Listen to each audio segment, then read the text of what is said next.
In 1973, a single gunshot echoed through Nashville's streets. Two country legends, one bleeding on the pavement, one holding a smoking gun. That bullet would birth 3 platinum records, reshape the Grand Ole Opry forever, and spark the most profitable feud in country music history. Nashville, 1973. Porter Wagoner stared at the papers in front of him, his signature still wet on the document that would change country music forever.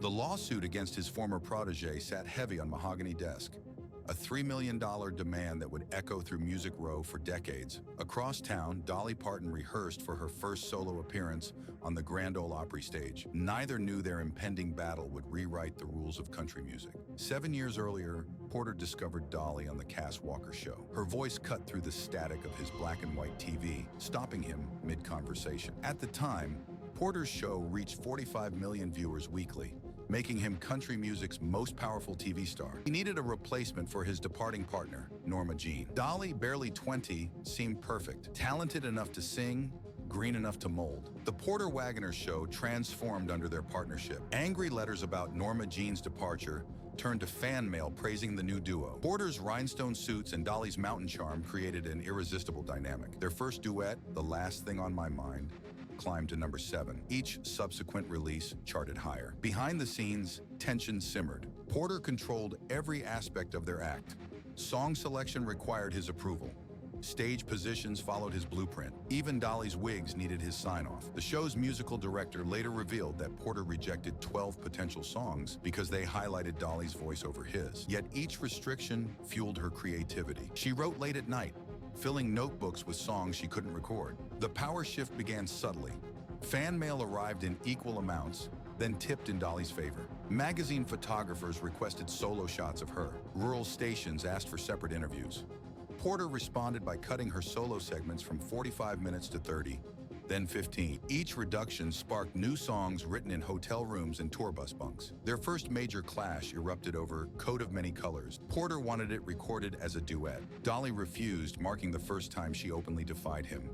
The song reached number 4 on the charts, her highest solo achievement yet. Porter retaliated by scheduling their duo performances during her planned solo shows, forcing her to choose between exposure and independence. The real trouble started during a commercial break in 1973. Dolly hummed a new melody, Jolene, not realizing Porter stood nearby. The song wasn't written for their act.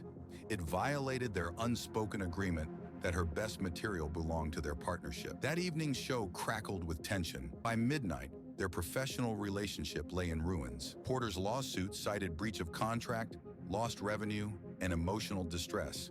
His lawyers demanded writing credits on her solo work, arguing his mentorship shaped her style. The complaint ran 47 pages, detailing every song he claimed influence over. Nashville watched as country music's most successful partnership devolved into legal warfare. Dolly's response revolutionized artist-mentor relationships. She wrote, "I Will Always Love You," not as a love song, but as a legal document set to music. Each verse addressed specific points in Porter's lawsuit. Music Row attorneys began studying the lyrics, amazed at how she transformed contractual arguments into commercial art. The song topped country charts and, years later, became one of the best-selling singles worldwide through Whitney Houston's version. The feud split Nashville into camps. Traditional artists backed Porter, seeing him as a defender of old-school values. Rising stars supported Dolly, recognizing their own future battles. The conflict forced the industry to examine its power structures. Questions arose about creative ownership, mentorship boundaries, and artist independence.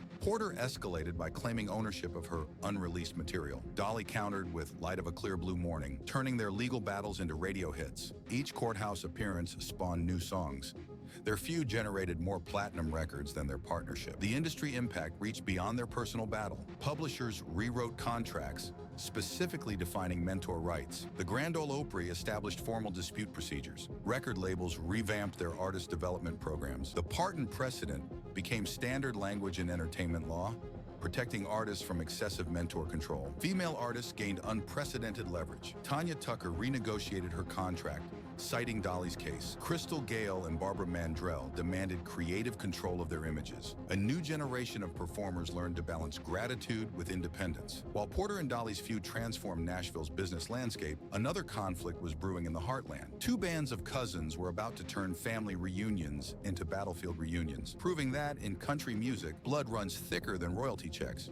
Until it doesn't. The Kentucky Headhunters and Alabama shared more than Southern roots. They shared blood. Before they shared stages, they shared Sunday dinners. The Cook cousins of the Headhunters and the Young cousins of Alabama grew up trading guitars at family reunions. Nobody suspected these family jam sessions would evolve into one of country music's most bitter rivalries. Randy Young taught his younger cousin Richard Cook his first guitar chords in 1965. During humid Kentucky summers, they practiced harmonies in tobacco barns, dreaming of Grand Ole Opry spotlights. Their paths diverged when Randy formed Alabama with his cousins Teddy and Jeff in Fort Payne, while Richard and Greg Cook started the Kentucky Headhunters in Glasgow. The cousins' early careers couldn't have been more different. Alabama polished their sound in Myrtle Beach clubs, crafting radio-friendly country pop that caught Nashville's ear. The Headhunters stayed raw, playing dirt floor bars and refusing to smooth their southern rock edges. Both groups called it real country music, but their definitions clashed. 1980 marked the first fracture. Alabama landed their breakthrough hit, Tennessee River, while the Headhunters still played local venues. Richard Cook sent Randy a demo tape,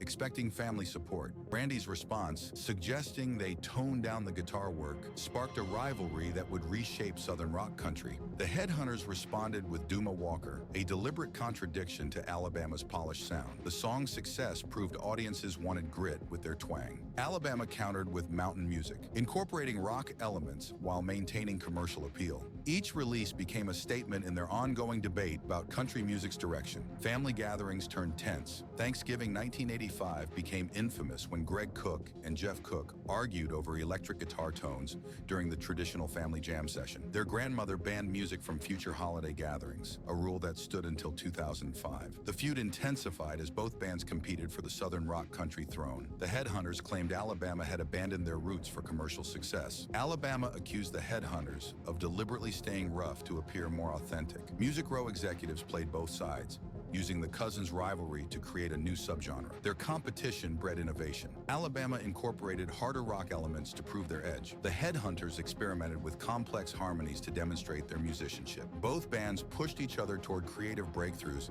even as they publicly dismissed each other's contributions. The battle peaked at the 1991 CMA Awards. Both bands performed back-to-back, each trying to outshine the other. The Headhunters played their Grammy-winning The Ballad of $40, while Alabama responded with a supercharged version of Born Country. The performances sparked a debate about country music's identity that continues today. Their rivalry birthed an entire movement within country music. Record labels started seeking out family bands, hoping to replicate the competitive magic. The Bellamy brothers repositioned their image to emphasize their brotherly bond.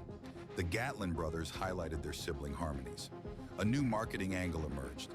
Blood Harmony sold records. What made the Alabama Headhunters feud unique was its impact on studio techniques. Alabama's producer, Harold Shedd, pioneered new recording methods to capture their familial harmonies. The Headhunters responded by recording live in abandoned farmhouses, claiming authentic spaces produced authentic sound. Both approaches influenced how Nashville recorded family bands for decades. The conflict peaked during the 1987 Summer NAMM show. Both bands unveiled signature guitar lines with competing manufacturers. The Cook cousins chose Gibson, emphasizing Southern rock tradition. The Young cousins signed with Morris, pushing country pop innovation. Guitar manufacturers began marketing Family Tone, instruments designed for blood harmonies. Studio musicians took sides. The A-Team pickers split between sessions, refusing to play on opposing projects. This division forced both bands to develop distinct backing bands, ending Nashville's traditional studio system. Young session players had to choose, Polish or grit. The ripple effects changed how labels staffed recording sessions. Their set list became weaponized. When Alabama played mountain music at the CMA Festival, the Headhunters countered with My Daddy Was a Milkman, a deliberate jab at polished country. Every song choice carried subtext. Journalists started analyzing track listings for hidden messages between the cousins. The family matriarchs attempted intervention at Christmas 1989. Grandmother Cook demanded reconciliation before serving dinner. The resulting jam session produced 3 informal recordings that bootleggers still trade. Those tapes revealed what many suspected. Their styles had grown closer, not further apart, despite the rivalry.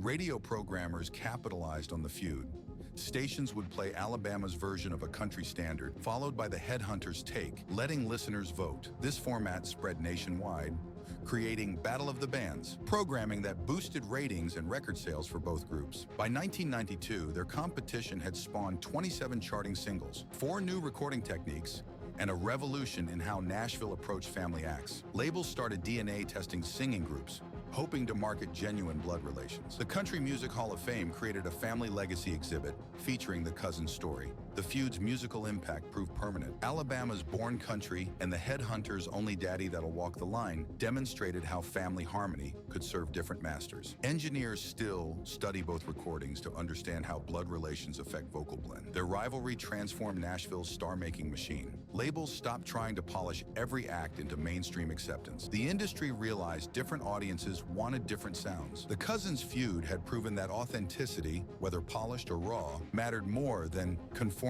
As the Cousins battled over country music's soul, another war brewed in Nashville's corporate offices. Record executives and artists were about to clash over a fundamental question: who owns country music's future? In 1975, Chet Atkins sat in his RCA office, spinning a gold record like a dinner plate. Down the hall, Waylon Jennings kicked open the door of a conference room, ending a marketing meeting with 4 words: "That ain't country music." The battle for Nashville's soul had begun. RCA Records embodied the Nashville sound: strings, backing vocals, and polished production that pushed country music onto mainstream radio. Chet Atkins, as head producer, crafted this sound over 2 decades. Every major hit followed his formula: soften the twang, smooth the edges, add orchestral sweetening. The formula worked. Country music finally competed with pop records on the charts, but Waylon saw it differently. To him, Atkins wasn't elevating country music, he was neutering it. Each string arrangement stripped away authenticity. Every chorus of backing vocals buried the soul. While Atkins pursued crossover success, Waylon plotted revolution. The conflict started over snare drums. Atkins insisted on brush strokes for a softer sound. Waylon demanded stick hits that punched through speakers. Their argument during Dreaming My Dreams became legendary. Waylon smashed the studio's tape machine when Atkins tried adding strings during a lunch break. That incident cost $15,000 in damaged equipment, but sparked a movement worth millions. Recording sessions became battlegrounds. Atkins scheduled morning sessions with his A-team players: Floyd Kramer, Grady Martin, Buddy Harmon. They laid down pristine tracks with perfect dynamics. Waylon booked midnight slots, bringing his own band and engineer. They cranked amplifiers until the sound booth meters peaked red. Each approach created distinct sounds that would divide country music for decades. The technical warfare escalated. Atkins pioneered mid-side microphone techniques for wider stereo imaging. Waylon responded by recording everything through overdriven Ampex tape machines, creating natural compression. Their competing methods forced equipment manufacturers to develop new tools. The first digital reverb unit arrived in Nashville because neither man would share the same echo chamber. Studio B became ground zero for their creative conflict. Atkins' string arrangements littered the floor each morning, replaced by Waylon's hand-drawn chord charts. The studio logs showed their passive-aggressive battle. 10 a.m., added violin sweetening.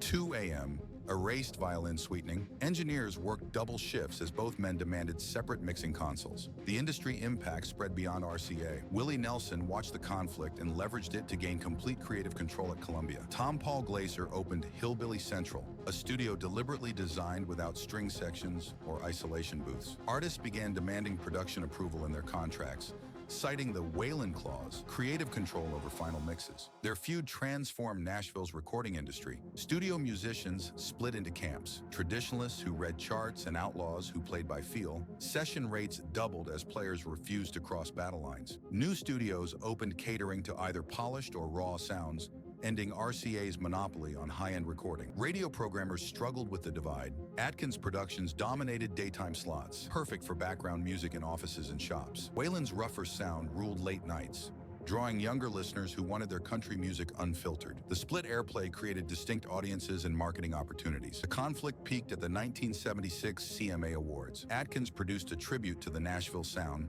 featuring a 40-piece orchestra. Waylon countered with Are You Sure Hank Done It This Way, performed with just his band and turned up past safe volume levels. The contrast demonstrated country music's growing divide. Record stores reorganized their country sections. Nashville sound and outlaw country became separate categories. Marketing departments created different artwork styles. Atkins artists got soft focus photos and serif fonts, while Waylon's camp used stark black and white images and bold typography. Their battle influenced every aspect of country music production. Atkins proved country could achieve mainstream sophistication. Waylon showed authenticity, sold just as well as polish. Modern country producers still choose between these approaches: perfect execution versus raw emotion. While Waylon and Chet fought over sound production, country's leading ladies waged their own war. The queens of country were about to trade their rhinestones for brass knuckles, proving that the most vicious feuds often wore sequins. The morning Tammy Wynette's Stand By Your Man hit #1,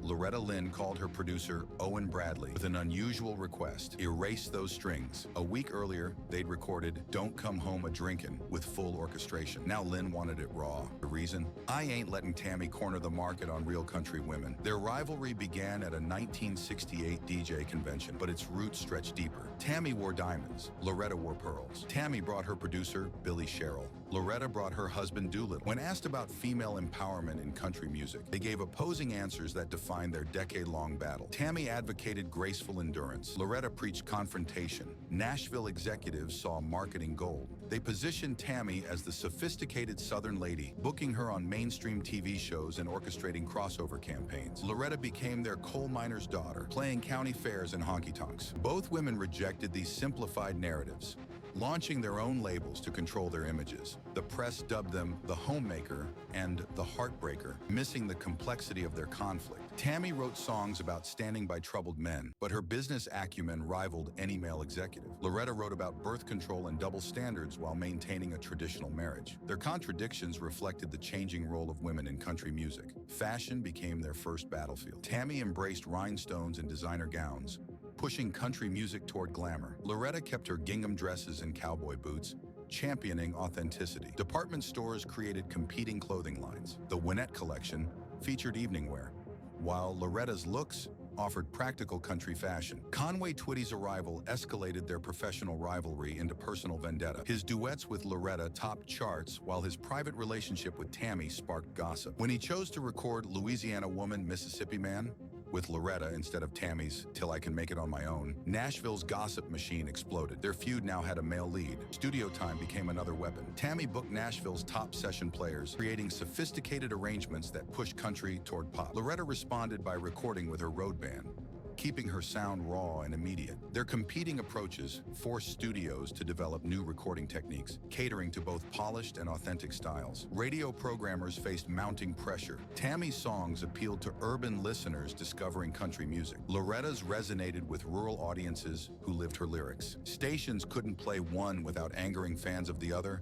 This split created the first demographic targeting in country radio, leading to format specialization. Their songwriting choices revealed deeper battles. Tammy's Stand By Your Man prompted Loretta's The Pill. When Tammy released DIVORCE, Loretta countered with Rated X. Each song staked out territory in the debate over women's roles in society. Female listeners chose sides, turning music preferences into political statements. The conflict transformed Nashville's approach to female artists. Publishers started accepting songs about women's experiences, not just their relationships. Record labels hired female executives to better understand their market. Concert promoters realized women could headline tours without male support acts. Their competing narratives created new opportunities for female artists. Tammy proved women could achieve mainstream success without compromising their country roots. Loretta demonstrated they could address controversial topics while maintaining audience respect. Together, they expanded the boundaries of acceptable subjects in country music. Fan clubs became proxy armies in their war. The Tammy's Tigers and Loretta's Ladies turned concert venues into battlegrounds. Fan club presidents received secret shipments of promotional materials, coordinating mass call-in campaigns to radio stations. Their rivalry created modern street team marketing in country music. The 1973 CMA Awards crystallized their competing approaches. Tammy performed with a 30-piece orchestra, her voice soaring over string arrangements. Loretta took the stage with just her band, delivering Coal Miner's Daughter, raw and unfiltered. The contrast forced the industry to recognize both styles as commercially viable, leading to divided marketing budgets for female artists. Their touring strategies revolutionized concert promotion. Tammy favored theater venues, charging premium prices for reserved seating. Loretta packed dirt floor dance halls, keeping tickets affordable. Promoters learned to market female artists to different demographics, ending the one-size-fits-all approach to country concerts. The birth of modern Nashville fashion emerged from their competition. Tammy hired Manuel, the famous clothier, to create signature looks that blended country with haute couture. Loretta partnered with local seamstresses, keeping her style accessible to fans. Their choices influenced 3 decades of stage wear, dividing country fashion between aspiration and authenticity. Award show politics transformed under their influence. The CMA created separate categories for female performers with different style preferences. Female vocalist emphasized technical skill, while Entertainer of the Year recognized overall impact. This division still influences how female artists position themselves for industry recognition. When Tammy launched her perfume line, Stand By Your Man, Loretta responded with Coal Dust, a deliberately earthy fragrance. Their merchandise battle extended to cookbooks, wine brands, and even kitchen appliances. Each product line reflected their different visions of country womanhood, creating market segmentation that persists today. Contract negotiations changed forever. Tammy demanded approval rights over promotional photos, setting a precedent for image control. Loretta insisted on song selection authority, establishing creative rights for female artists. Their combined demands became standard contract elements for women in country music. The technical side of Nashville evolved through their competition. Tammy's producer, Billy Sherrill, pioneered layered recording techniques, building lush soundscapes. Loretta and Owen Bradley perfected live-in studio recording, capturing emotional authenticity. Modern Nashville studios still offer both approaches. Described as Winnette Polish or Lynn Raw, their influence reached into music education.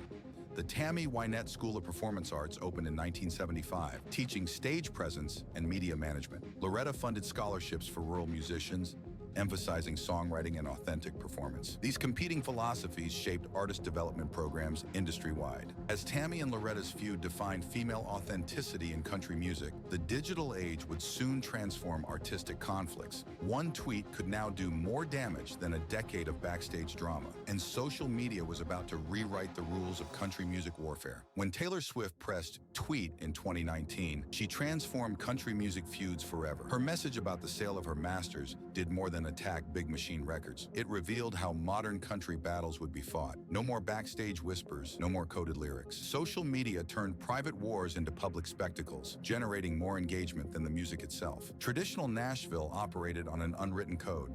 Feuds stayed within Music Row's family. Artists might trade barbs through songs, but business disputes remained private. The digital age shattered this genteel approach.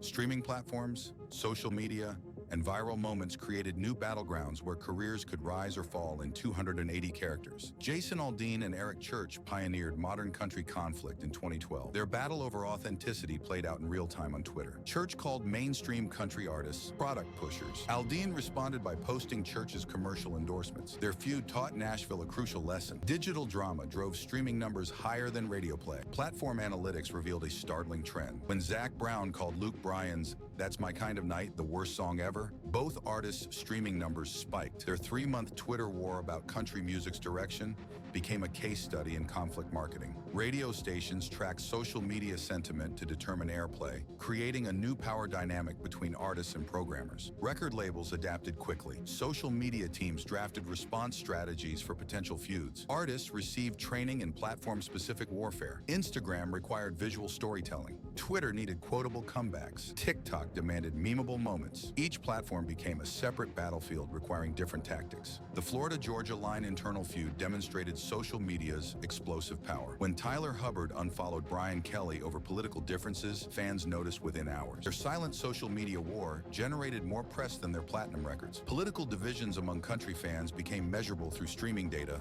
forcing labels to rethink artist positioning. Modern feuds created new revenue streams. When Maren Morris and Jason Aldean's wife Brittany clashed over transgender rights, both sides launched merchandise lines. Their conflict spawned competing hashtags, tribute songs, and dedicated playlists. Digital platforms turned social battles into marketable content. Fan engagement transformed dramatically. Traditional fan clubs evolved into digital armies, armed with hashtags and coordinated posting strategies. The Morgan Wallen controversy showed how fan bases could influence cancel culture through streaming numbers. His supporters' coordinated playlist streams countered radio bans, proving digital popularity could override traditional industry power structures. Concert promoters monitored social sentiments to predict ticket sales. Artists who engaged in high-profile feuds saw immediate impact on their tour revenues. The brothers Osborne discovered that taking progressive stances increased coastal ticket sales while reducing heartland numbers. Digital metrics made the business impact of social positions instantly measurable. Streaming platforms inadvertently became conflict arbiters. Their algorithms favored controversy, pushing feuding artists into common playlists. When Casey Musgraves criticized conservative country artists, streaming services created division playlists featuring artists from both sides. Musical quality became secondary to engagement metrics. The traditional Nashville publicity machine lost power to social media managers. Young artists hired digital natives to craft their online personas. Veterans struggled to adapt. George Strait's team learned this when their carefully worded press release about modern country got overshadowed by Kane Brown's viral TikTok response. Music rose, physical geography became irrelevant. Artists no longer needed to be in Nashville to participate in industry conflicts. Digital platforms democratized feuds, allowing independent artists to challenge mainstream stars. Walker Hayes and traditional country, Twitter war proved viral moments could launch careers faster than years of networking. Award shows lost their monopoly on dramatic moments. The ACM Awards' careful seating charts meant nothing when artists could trade barbs on Instagram Live. Traditional performance slots became secondary to social media reaction shots. Producers started positioning cameras to catch digital-friendly reactions rather than focusing solely on performances.